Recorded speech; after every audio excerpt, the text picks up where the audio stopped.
Hello বন্ধুরা, কেমন আছেন সবাই? আশা করি খুব ভালো আছেন। আমি মোটামুটি আছি বন্ধুরা। একদম মুখে কোনো রুচি নেই। তো বন্ধুরা, শরীর খারাপ হলে যখন মুখে রুচিটা যখন না থাকে, জিভের স্বাদটা যখন পাল্টে যায়, তখন একটু তেতো বা টক জিনিস খেতে ভালো লাগে।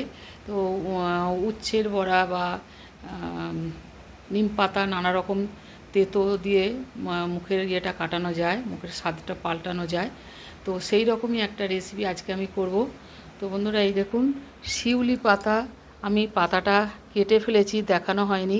তো শিউলি পাতাগুলোকে আমি ভালো করে ধুয়ে নিয়ে ছোট ছোট করে এই যে কুচি করে নিয়েছি। এই যে বন্ধুরা, শিউলি পাতা, শিউলি ফুল গাছ, সেই শিউলি ফুলের পাতা।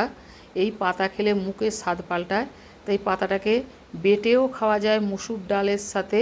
তো আমি আজকে এটা ছোট ছোট করে কুচি করে নিয়েছি, নিয়ে এতে 3 চামচ বেসন দিয়েছি, আর পেঁয়াজ কুচি আর কাঁচা লঙ্কার কুচি। এর এতে স্বাদ মতো লবণ দেবো, দিয়ে এটা একটু জল দিয়ে, অল্প জল দিয়ে এটা মেখে নেবো। অল্প লবণ দিয়ে দিলাম। এই যে এইভাবে পাতাটা আমি মেখে নিয়েছি। আর এবার খানিকটা করে নিয়ে এরকম করে গোল করে একটু চ্যাপটা করে, আর কড়ায় তেল বসিয়ে দিয়েছি, তেল গরম হয়ে গেছে। আমি সর্ষের তেল দিয়েছি, সর্ষের তেলে এটাকে এরকমভাবে ভেজে নেবো। তো আমারও বন্ধুরা, আমারও তো জ্বর সর্দি হয়ে মুখ এত খারাপ হয়ে গেছে, কোনো কিছুই খেতে ভালো লাগছে না। মুখের কোনো স্বাদ নেই, জিভটাই সব সময় একটা অন্য রকমের স্বাদ, বাজে স্বাদ। তো সেই জন্য আমি এইভাবে আজকে শিউলি পাতার বড়াটা করছি। এই দেখুন, দারুণ খেতেও লাগে। এই দিয়ে বেশ ভাতও খাওয়া যায়, ভালো মানুষরাও এটা খেতে পারে। আর মানে সব সময়ই এটা খাওয়া যায়, ভালোই লাগে খেতে।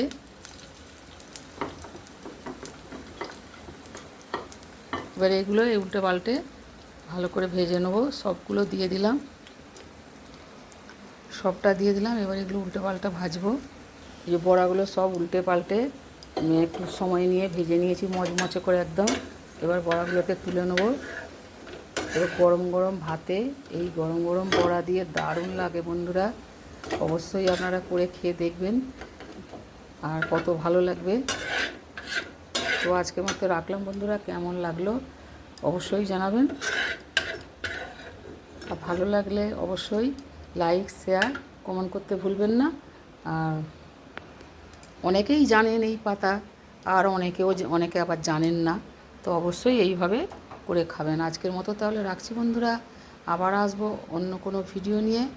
আর অন্য কোনো সময় আপনারা খুব খুব ভালো থাকুন, সুস্থ থাকুন, আর এইভাবে আমার পাশে থাকুন।